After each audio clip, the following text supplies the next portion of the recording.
Hey guys, welcome to my channel. Thanks for tuning in. Don't forget to like, comment, subscribe, and hit your notification bell for all new upcoming videos.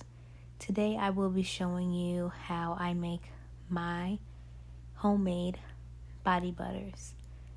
These are my body butters that are available for purchase. If you go on my website is www.noir-aesthetics.com.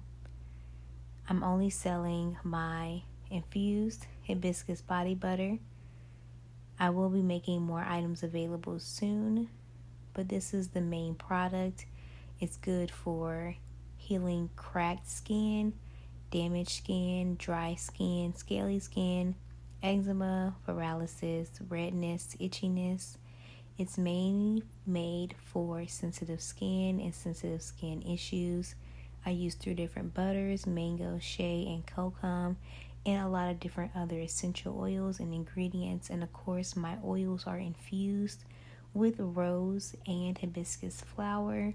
I also have calendula as an ingredient, and of course, turmeric, which is good for a lot of skin issues. Now, typically, when it comes to my body butters, I like to add my oil once my butter has melted, and then I like to blend it out, and then I wait to add my rose oil to the end, because I feel that when you add the oils toward the end, it makes the butter better. And not only does it make it better, it doesn't melt all the nutrients that's already in it by melting it with the butter. So I like to melt the butter alone because I feel like it's better. Another good tip I would say is if you like thicker butters instead of like oily, then you would want to have more butter to your product. Also, some other butter tips for butter makers. If you like it like more creamy, I would like add an emollient like stearic acid or cetherol alcohol. And that's also really good to add if you are a type that like to use water in some of your butters. So if you want to add like aloe vera juice or rose water or just regular distilled water for hydration purposes. I use arrowroot in my butter as well, only just a little bit because I don't like the chalkiness it can give if you use too much. So literally a half a teaspoon is what I use, and that's just to make sure that all the oils that I add to my butter doesn't make my butter super oily. It gives it that absorbing I can't even say the word. It gets it to absorb easier into the skin as well, because sometimes when you have a lot like oily butters, it'll just sit on top of the skin, and that can also get on your clothes, and we don't want that. So I like to add that little bit of arrowroot just so it can prevent that, and the butter and oil can actually absorb into the skin. Now you're gonna see here me adding in all my different products because I like to, of course, make sure that I'm adding more nutrients to this butter.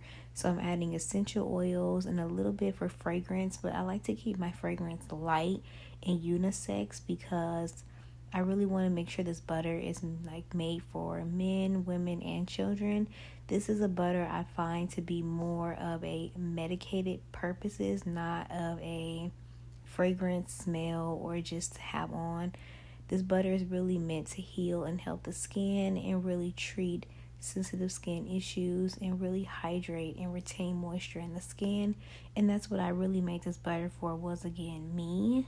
But I do feel that God placed it on my heart that this is a mission and a purpose for me to make these beautiful skin products for people who prefer natural, who have a lot of issues with buying over-the-counter products, and really just want something organic and really there to heal and treat the skin. So I'm just making these for you guys and me because I find that this butter has worked tremendously for my skin. Some other butter tips that I want to just throw in is that I like to double whisk. And reason why being is because, like I said, mine has a little bit more oil than butter. So I like to really make sure that I'm getting every ingredient mixed together and that the butter is thoroughly mixed in with the oil, because you don't want any clumps or lumps in your butter.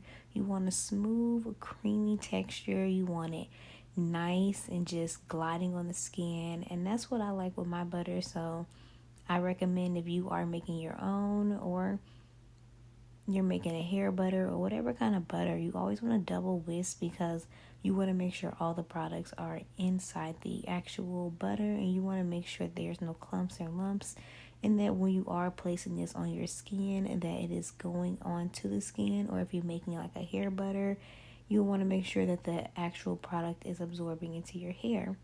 So those are just some of my little bit of butter tips. Also, you don't have to use arrowroot powder. I only used it because this batch here had a little bit more oil than I had expected, but that's because I was running a little bit low on the butters. I do have to go ahead and revamp up on that. But other than that, this butter came out creamy. It's super soft. It's absorbing. Of course, I'm going to whisk it a little bit more. Also, one thing I do like about the butter is I would recommend hand whisking and always getting a spatula and thoroughly, like, wiping through. Or I can't even say the words right tonight, but yeah, I am filming this at night, so I'm a little tired. But I really, really like how creamy this is and the consistency. Typically, I do make my butters a little thicker, but for this batch, I was going for more of a lighter and fluffier look.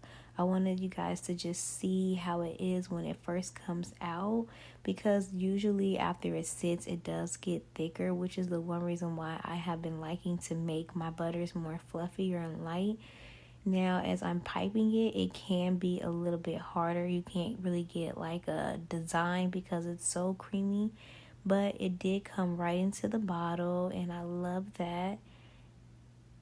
And I also still like that it came in nice and even, so it does still look nice and clean. But I definitely could have just took the spatula and placed it in a jar, but that actually would have took me longer. But this is a really good batch, you guys. Don't forget to check out my website for all of my body butters. My website again is www.noir-aesthetics.com.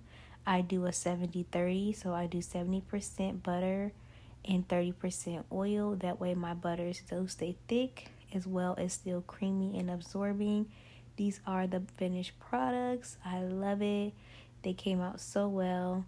And then this is how it looks. The texture is creamy, it's absorbing, and I really, really like how fluffy it is and how lightweight it is. It's just looking so good.